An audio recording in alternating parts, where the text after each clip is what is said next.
enra na me hwe has ne Kotoko match ni bie menra nwumre no na me pese me sa hwe bie mpa na me hwe nioma ba ko mienu miensa bi ewo House of Folk team nim obi bia o follow football or ti football ase most especially eba Ghana ye de na me nya sure say even say wo position side abeka say Didi Dramani a bad coach. When you show say obi bia beka asem.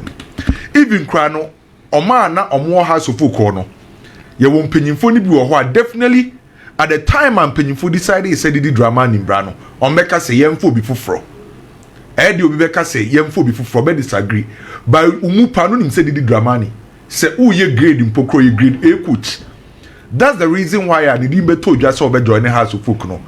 Majority of House of Folk supporters no oman kasa say chenchina yempeno no na omwo gidie omwo anigye mu say eyiko Didi Dramani na eba so Didi die Kwaku menya sure say obi oti football ase pa na be question the credentials ni portfolio na achievement di obetima ye with House of Folk boboku no by Kwaku say uye top coach na o se uyase nyina na o se unima de wo coaching ma se when your qualities be a untimi perform on successful.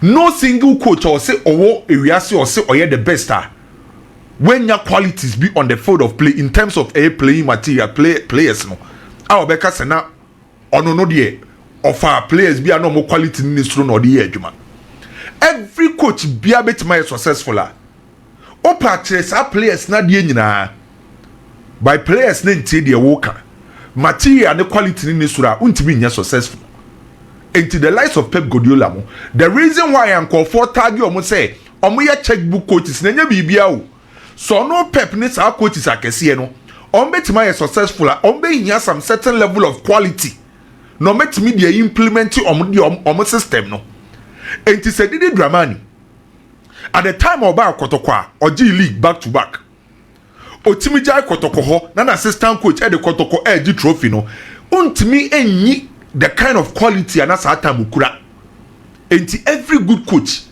ebe hia top class quality na etimi complementary tactics na wetimi are successful Kwaku the reason why I make us asem we nyina na say enra me say hwe has ne Kotoko biem no me hwe House of Folk season na etwe mu di fourth no Didi Dramani ba has no ni few days ni training sessions no menya videos ni bi ahwe ana masa ahwe na against Kotoko Kwaku House of Folk target any ade do manim say on person mu di league next season no mu compete ye no based on the mehu no House of Folk na assessment time na nwumre to ameye no omu hia 6 to 7 quality top class players 6 to 7 yes minimum 6 players. Minimum? Yes. Because now, my share House of Folk under Coach Watara, omudi 4 for yes, your man yadi. Did the befa House of Folk bubuku no? Onse omo call loan, omo no munye bimbo no, omo nyina buy. Me bo me humodin pama the media team of Accra House of Folk the videos ni bi send me. Ma the training sessions ni bi. Ana ma say opportunity ahwe Didi against Kotoko. Na metina se enra nwumra na me analyze House of Folk no so betima compete ohia 6 to 7 players and then just players be keku sa 6 to 7 players me expect say House of Folk I remember Didi Dramani no one eye players or more quality ni say or more hundada men discredit House of Folk players or more ya ade pa by based on my assessment am here kakra no 6 to 7 players am expect some benya dia Didi Dramani no and what's some more quality no e bro more ho ne so de etoso mienu on experience level wasoro de etoso miensa players e bit ma prove say omoye proving ometimi show consistency omoye very consistent on the field of play san no ma miensa na me expect from some players base 6 to 7 na me say ombehia no. And Kwaku, what check House of Folk average age ni team squad ni na unim average age no. Aye 24.60. House of Folk squad the wo ho ni nyina no o strike omu age ne average a 24.6 so say team average age and drew even 2.50 near 24.6 a trust a young squad. So majority of House of Folk on say they be Yasmin Betinansi or cast omu players no on bet my first level na bear about 5-6 players on division 1 players. Omo ya young guys so me say Martinez ya check analysis about House of Folk team no. The average age of House of Folk team no ay 24.6. So a team will crack 24.6 no. A true say a team are relatively a young squad which Sanka o kano crepan future no ebe bright at the among. By the next target for House of Folk near say I was almost competing next season. No more try no more league. Omo ntimi mba from below there last season omo ntimi di ye no. And Kwaku me assess say no baby ba ko ombenya no. 1. Still na House of Folk be here another goalkeeper. Benjamin Asare reliable.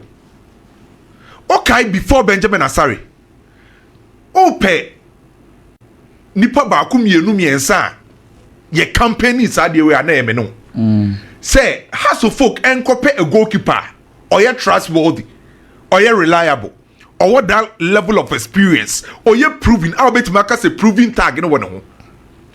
And House of Folk akofa Benjamin Asare from Olympics by no situation it say much far better by ene Benjamin Asare ni ho a House of Folk fans ni betimi de omo say so waka say omo a reliable goalkeeper na mean taking anything away from a yes wine or prospects or a young goalkeeper or quality swipe a adie by all the no crack asema Kwaku and Benjamin Asare ni ho a House of Folk intimi for monsa ensi omo bo nka say omo a reliable goalkeeper.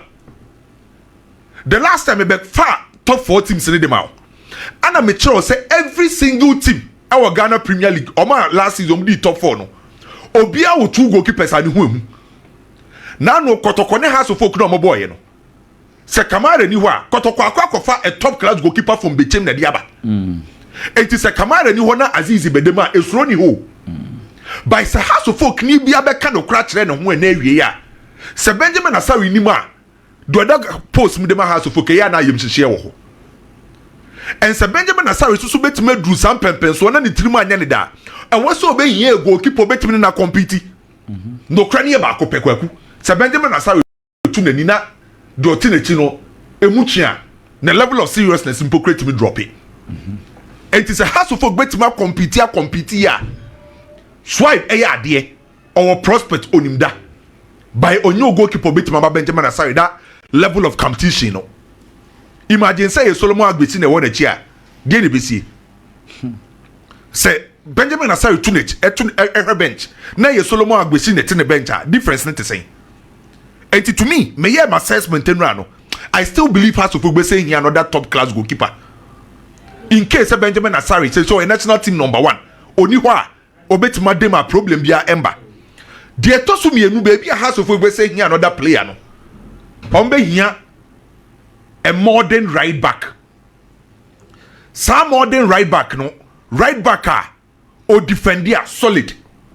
Or joining attacker or to me influence attack at the mount. Meaning say Ampedu any part of the team for next season. Yahaya Adraman so minye too sure. And say Emmanuel Mankwa and about the right back for House of Folk. Emmanuel Mankwa season 8 came and I'm very impressed with the guy. Personally me penance mo nimbo nebo. By Kwaku say House of Folk episode do sa impempenso na. I think on be here a right back bit to say Kamara Dini mo mediama for right back no. Sa na level ni bi na House of Folk be here. Obia unim say oba. Hardly na beka so be feli. Obia obehye jesi na unim say sa quality we dey wo soro bebre. Emmanuel Mankwa ye dey wo so otimi ye bia. I mean, impressive they just end this season. By Kwaku to me, House of Folk betima compete at the top level now. And what's that omu here a top class right back? I don't know the Emmanuel Mankwaso. Because it seems say I say the right back situation of Accra House of Folk. I have problem kakra di omo recently. And ombe here another top right back at Yaba. The third position ombe here a left back. Has to for being a left back. Ransford Mensah the also to me. Also so a prospect, no. In terms of a free kick, say, or yeah, dear, or a specialist with free kick. Nemodembo any bad. By Kwaku. If has to folk bet to make that next level now. And what's a left back about on a bro Ransford Mensah so. If has to folk a compete for next season. Obia on a bar, unse ni muedu SN Ransford. Obi oba unim say the quality ne bro Ransford so. Obi oba unim say the level of experience ne bro Ransford so. Ah, we dey house for team ni ma. Unse sa left back we dey ni muedu. Kwaku enche bia o. Eya na nkofo refi o minim say. I say ye local football na nkofo ndi eche bebia. Enche bia o. Na Ghana ha say u petima. Oda na on su left back ne right back he has to folk enche you. Enche bia na has to folk e Fatau right back. No already Ovoka left back meboa. Sa time ana Fatau captain has to folk as a right back. Na radio Ovoka ebo as a left back. Sa two players ni obi anko the various national team. Enya sa time na radio Ovoka ye to nsa different one national team. Fatau ya to nsa fan wa Blasters. Na Ghana has a minim team or say ye ka right back ne left back. No what say has. Radio Ovoka ana Fatau. Esa ne ba asema eba ya ma has to folk esa benya ampedu. Ana the go call left back your call Nancy onya issues. Dennis Kosa. After Radio Voka Ana Fatau no Dennis Kosa ni ampedu bayo. Dennis Kosa ni ampedu competition net say. Solid. Right back ne left back ana has to fokewo. E got to a time na Ghana for nyina push say sa two players we mu nyina no omo Fata Blasters. Enti has to folk there enche bia wo nanse ya wo nanka ye ka right back ne left back anka omoda kro omo nsu because na arguably Ghana has say no mu one of the best by me no ka say Ransford ana Emmanuel Mankwa omo ye de wo so omo ye by has to folk betima compete for next season so pe league adia then e wo so omunya right back ne left back omo level no omo duro omo experience ne bro Ransford ana Emmanuel Mankwa so menka so omo ye bad players by was a players omo edu omo so sen omo o de bia ma yusu Kotoko ne has as the case study and answer example se Kotoko bobo na Lord Amwa ana gina right back Patrick Esiedu ana gina left back na ha omo kosia has na ye Emmanuel Mankwa ana runs for difference net say o de bi busa wo yenye critical analysis yenye fair analysis wa say oh understand se Kotoko be sia has na eye Lord Amwa and ebo right back na Patrick Esiedu na ebo left back na ha so foke yusu Emmanuel Mankwa and runs for that difference and it's saying Kotoko say kura Francis Sakwa susubet nichiri you can imagine Francis Sakwa is a solid player one baby am free back he makes a lot of things enti na memo example say obi to say Kamara Dini mediama for right back or Blasters no sa players na was on level has to foke peke no correct. Who you free wa another place I expect to has to focus to me assign a defensive midfielder. Well established, top class quality, experience or we prove better the next we prove better 2-3 seasons. Because they say unse Collins and by Bobo power. By Nancy unse mostly a you yusu Raphael and Ponsa. By me no Raphael and Ponsa Raphael and Ponsa much shiny from Enkrabrem ebesine no. So who person the best out of Raphael and Ponsa? You born as a boss to boss. Exactly. And Cranambeka, Sir Raphael, or ye SAS box to box for Libya. On so was our energy no 80 ultimate defend it. Yeah. And or join the attack. And then I'm say or that shooting range, you know. Say oh man no kona ni mumpokra no ben penalty box na. Obeshe go bia. Ojo won kra won tiasie. When you go no show Accra Sports Stadium, that was against Accra Lions so. Let's go no. And to say omunya a proper defensive midfielder. A bit ma allow Ransford Mensah am na ye the boss to boss duty no. So me expect a defensive midfielder from Accra has to folk. Then attacking midfield no still na no menye too convinced. On say Ramsey Epra Hussein baby a Hussein ba me won so timi boni ye pa ne say we use na 6 8 as a typical central midfielder. Someone ne kobo more of offensive ya na me feel Hussein sa Bomuma Hussein ne bo as a typical number 6 ya na otimi express ne ho better and number 10 role na nka yen nanim se seto say na nka eba be ye adwuma ni nyina but so far still na no ye nche de nwuni o maso yi enti me expect say on benya a proper attacking midfielder for House of Folk then at least one winger o de enya hwe kra winger ba ko because so far me impressed with Mauli Wayu me very impressed with Mauli Wayu Stephen Apia Asare Shankiki picking form na me nim Apia Shankiki no so omunya a winger ba ko no so e creativity ni goals beba then a top striker enti Kwaku enra me to a me hwe House ne Kotoko ni biem no ana me ma adwen say mame assess House of squad no and I believe Sedidi Dramani enya 6 to 7 players House of Folk the 4th season na end year na no me expect say on be wholesale buying by 6 to 7 players omo quality no wasoro omo level no wasoro experience no wasoro omo prove be 2-3 years Saudi omo ba omo betima bono and na me expect from Accra House of Folk 6 to 7 players because teams na Kotoko ni be compete no onim say Mr. Moses Parker say season eba we person oji league no and to one media for signings experience omo me proving say omo hwe say omo ne bright dey be wie Hediana Stars omo say Iskaba Mines for naba Iskanaba one players omo fa Charles Kamara mo enti hwe sa teams ni mpokura na omo nyina person omo compete next season no omo nyina na fa players omo quality no was omo experience enti say oya House of Folk now so person compete league na already Kotoko wo ho baby ani wo ho any teams are Heart of Lions mu nyina wo ho enti Kwaku say Didi Dramani enya sa top class quality na France Sanyoma embe den dia ma House of Folk me yenante Kwaku me share ye Ghana Premier League clubs no especially Kumasi Asante Kotoko ne Heart of Folk how they have to do things and ways they have to make sure some be nya required sponsorship any sikabeba clubs ni na omotimedia run teams no mamemfa Alali as an example de bia ye din komo a ye bo Alali din say Ali e wo sika that is the reason into Ali e wo Africa hanum say teams bia Ali ni omo be hia bia teams that Ali ni omo be compete bia Champions League ni yes wo betimi agibi e de free Ali nsem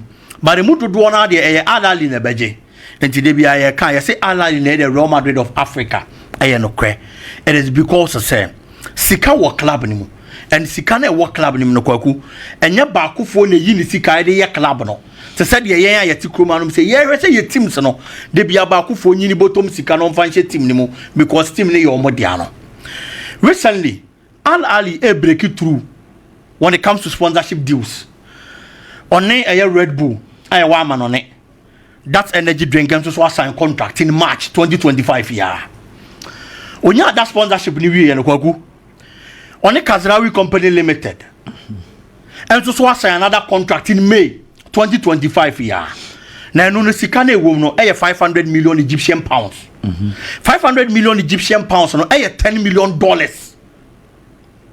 that is the kind of sponsorship dealer Alali Boboko no and so assign and asa wanya e dia back club ni mo eti player bi obepe so obeto no aba Boboko ni maba be si akan obi obepe so obefa no de na aba Boboko ni no aba be ya adwuma e dia ma Boboko no say ye coach say ye physical trainer say ye hwan Ali betimi afana de na ba because Oma ya club ni dia kwa do a certain standard any level la sika sha se e back club ni mu millions of dollars in the area part of the world Abia had to folk Kumasi Asante Kotoko haven't been able to get to that level of Al Ali by attracting millions of dollars sponsorships but in your own small way on to so betimi apekwan bi so afa so anya osika kaka how betimi dia ya football e wo kroma no say ya o club ni be gina brane ne watimi ya consistent to Africa kopem so be build ho e dia bend the level and standards of Al Ali.